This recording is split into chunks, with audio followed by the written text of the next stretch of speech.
E aí, galerinha, aqui é a Vitória Mindblocks e o vídeo de hoje não é nem um pouco feliz, tá? Infelizmente.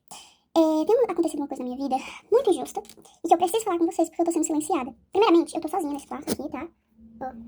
Tô sozinha. O que tá acontecendo? O meu pai veio pra justiça e começou a dizer que minha mãe está me maltratando, que ela tá me fazendo cárcere privado, fazendo um monte de coisa, que é crime, né, óbvio.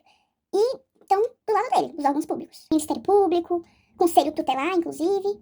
Eu tô quase indo pra um abrigo por conta de denúncias falsas do meu pai. O meu pai cometeu violência doméstica contra minha mãe.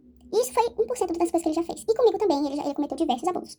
Quando eu tinha 11 anos de idade, meu pai me colocou sem roupa na frente dele. E eu já tinha corpo, já tinha seios. E ele me colocou pelada na frente dele, com 11 anos de idade, tá? E ele me obrigou a ficar sem roupa na frente dele. E eu tentava tampar, né? Porque eu tava me sentindo extremamente desconfortável e mal. Eu tava chorando, pedindo pra ele. Eu tava implorando pra ele deixar eu me vestir e deixar eu me tampar. E ele começou a gritar, dizendo que não era pra mim tampar e que era pra mim soltar a mão. Uma criança de 11 anos de idade. E isso foi pouco, perto de tudo que ele já fez. Eu cresci vendo meu pai tentando matar minha mãe. Eu cresci vendo meu pai maltratar minha mãe. E antes que alguém pergunte, por que sua mãe demorou 12 anos pra se separar do seu pai? Porque ele ameaçava matar os meus avós, que são os pais da minha mãe. Muita coisa aconteceu. Enquanto a minha mãe trabalhava, ele ficava trazendo um monte de pessoas pra dentro de casa. Eu ficava sozinha com ele e ele trazia os amigos dele pra dentro de casa, com uma criança, menina dentro de casa.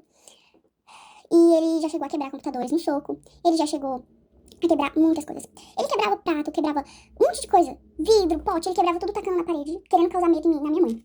Ele ficava, quando eu usava regatinha assim, e vinha o detalhezinho, ele ficava fixado naquela blusa, ficava olhando como se eu fosse um objeto. É nojento, a níveis assim, exorbitantes, tá? E o que mais me revolta é que os órgãos públicos não acreditam na minha palavra e na da minha mãe. O meu pai já chegou a correr atrás da minha mãe com faca, ameaçando matar ela. Ele já chegou a chegar na minha frente, isso tudo na minha frente. Ele colocava eu e minha mãe no carro e começava a correr em velocidade muito rápida pra causar medo. E ele já chegou a quase bater várias vezes o carro, tá? Então, assim, ele tá denunciando a minha mãe, dizendo que ela tá me maltratando, que ela é uma péssima pessoa, uma péssima mãe. Sendo que tudo que ele tá denunciando a minha mãe é coisas que ele fez. Porque ele cometeu os crimes. Ele que me abusou. Ele que me colocava contra a minha mãe, tá? Ele falava que a minha mãe não gostava de mim. Ele falava pra mim que a minha mãe, ela não se importava comigo. Sendo que a minha mãe morreria por mim, tá bom? A minha mãe faria de tudo e ela faz de tudo por mim. Porque desde que eles se separaram, muita coisa aconteceu. Eu entrei em crises que eu tive que ser internada em hospitais psiquiátricos, tá? Eu tive que ser internada em clínicas porque eu tava tentando contra a minha própria vida. Eu tenho ideações suicidas por causa que o meu pai falava assim pra minha mãe: eu vou te enlouquecer até você se matar. Como eu disse, eu tive muitas crises.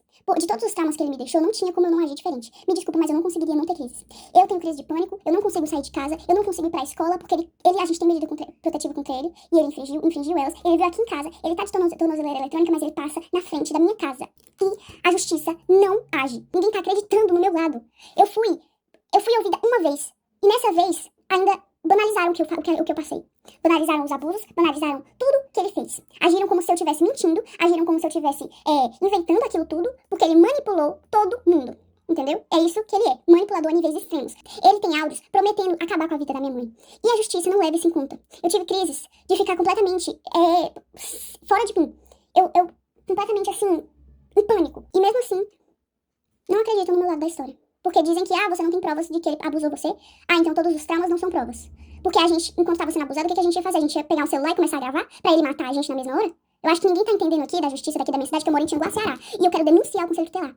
Porque ninguém tá dando voz. As vítimas de verdade estão dando voz ao abusador. Entendeu? Porque o Conselho Tutelar dá informação pra ele, porque ele já foi motorista do Conselho Tutelar aqui de Tianguá. E ele tem essas amizades. E falam pra ele as coisas do processo que ele não poderia saber. Ele foi na minha escola, mesmo tendo medida protetiva. A minha mãe tenta ao máximo não falar como tá o processo, porque isso já me deu diversas crises. Um oficial de justiça veio na minha casa porque ele pediu pra tirarem a medida protetiva. Por que ele quer que a gente tire a medida protetiva? Porque ele quer ficar passando aqui, mesmo com tornozeleira eletrônica, ele continua passando aqui na frente. Ele quer fazer medo, ele quer torturar, porque ele ama isso. Ele ama torturar. Eu conheço o meu pai.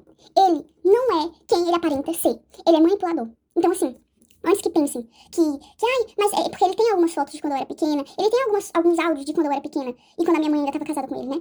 Como tipo assim, porque você demonstrava muito amor pelo seu pai, é óbvio. Eu era uma criança. Que criança que não vai amar o pai? Eu não entendia que o que ele fazia era errado. Eu não tenho nem palavras pra descrever o tamanho da injustiça que eu estou vivendo na minha vida e com a da minha mãe. Já não basta todos os traumas que ele causou, a gente ainda tendo que passar por tudo isso. Ele querendo a minha guarda pra quê? O que ele quer fazer comigo? Isso é um absurdo. Completamente absurdo. Eu não queria ter que transformar o meu canal, infelizmente ter que falar sobre isso no meu canal, mas é a única forma, porque a justiça não está sendo feita. E se não querem me ouvir, eu vou fazer com que eu seja ouvida, entendeu? Então assim, saiba, Conselho Tutelar e Ministério Público, que o que vocês estão fazendo é um absurdo. Vocês não estão acreditando na versão da vítima. Vocês estão preferindo escutar um abusador. Isso é um absurdo, eu não tenho nem palavras pra descrever o tamanho do choque que eu tenho, tá? Tudo que ele tá denunciando, o cárcere privado, maus tratos, era tudo isso que ele fazia. Era exatamente isso que ele cometia. Ele proibiu eu e minha mãe a gente de sair de casa. A gente não podia sair de casa. E se saísse, ele surtava e quebrava as coisas. Tô cansada de ter que viver com medo, porque eu tenho medo de sair de casa. Eu sinto como se ele estivesse me vigiando. Eu não tô indo pra escola, eu tô tendo que estudar em casa, porque eu tenho medo. Eu não aguento mais ter medo. O meu avô é mais pai do que o meu próprio pai biológico, tá? A minha avó é a minha segunda mãe. Eu tenho duas mães, a minha mãe mesmo e a minha avó. Mas o Jorge não se encaixa nisso. O meu pai não se encaixa nisso. Ele não é família. Ele só é genitor.